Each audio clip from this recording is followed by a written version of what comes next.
৯ নম্বর সেক্টরে আধুনিক মেডিকেলের সামনে একজন হাফেজ আন্দোলনরত অবস্থায় একজন হাফেজ মাওলানা মোহাম্মদ সাদিকুল ইসলাম পুলিশের গুলিতে নিহত হয় এবং এই ভিকটিমের চাচা বাদী হয়ে মোহাম্মদ আশরাফ সিদ্দিকী আজকে এই বিজ্ঞ সিএম আদালতে একটি হত্যা মামলা দায়ের করেন। এই হত্যা মামলার ১ নম্বর আসামি শেখ হাসিনা, ২ নম্বর আসামি ওবায়দুল কাদের সহ ৫৫ জন আসামির বিরুদ্ধে হত্যা মামলাটা করা হয় এবং বিজ্ঞ আদালত এই মামলার বিষয়বস্তু দেখে এবং ঘটনার ছবি দেখে, সুরতাল রিপোর্ট এবং পোস্টমর্টম রিপোর্ট দেখে, ভিডিও ফুটেজ দেখে মামলাটি সংশ্লিষ্ট থানায় এফআইআর হিসাবে রুজু করার জন্য নির্দেশ প্রদান করেন।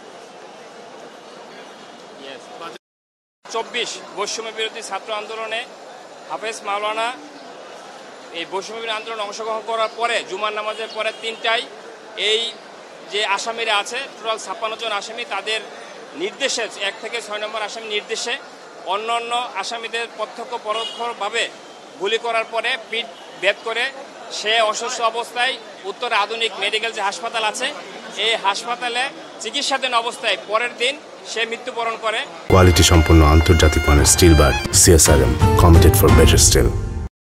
আমরা এই বিষয়টা উত্তরা থানাধীন অর্থাৎ MM ২২ নম্বর কোর্টে এই সিআর মামলা দায়ের করলে এই বিজ্ঞ আদালত আমাদের RTVর একটা ফুটেজ রয়েছে স্পেসিফিক, ওই ফুটেজের ভিত্তিতে পাশাপাশি অন্য ছবি যেটা আছে আন্দোলনের ছবি আছে এগুলোর ভিত্তিতে মেডিকেল রিপোর্টের ভিত্তিতে আজকে ১ নম্বর আসামি সাবেক প্রধানমন্ত্রী শেখ হাসিনা, ওবায়দুল কাদের সহ এবং সাবেক স্বরাষ্ট্রমন্ত্রী আসাদুজ্জামান কামাল সহ টোটাল ৫৬ জন আসামিদের বিরুদ্ধে এফআইআর হিসাবে নেওয়ার জন্য নির্দেশ প্রদান করেন এবং অত্র মামলার যে বাদী অর্থাৎ ভিকটিমের যে চাচা আশরাফ সিদ্দিকী আমাদের মাঝে উপস্থিত আছেন এবং তার তিনি বলেছেন যে ভিকটিমের যে ডিসিজ যে মারা গিয়েছে তার বাবা বিদেশ অবস্থায় আছে এবং তার বাংলাদেশে মা এবং চাচা ছাড়া অবশিষ্ট কেউ নেই।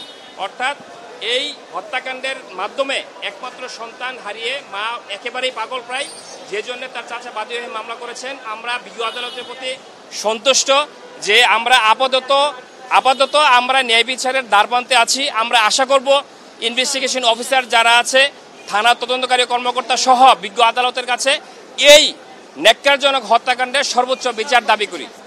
আসামিদের কয়জন আছে? 6 জনের নাম বলেন তো।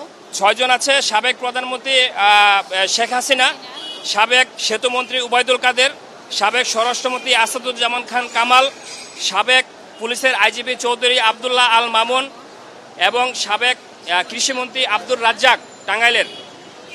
এই 6 জন আর হচ্ছে হেমায়েত শিকদার, এগুলা ছাড়া অন্য ৫৬ জন আসামি রয়েছে।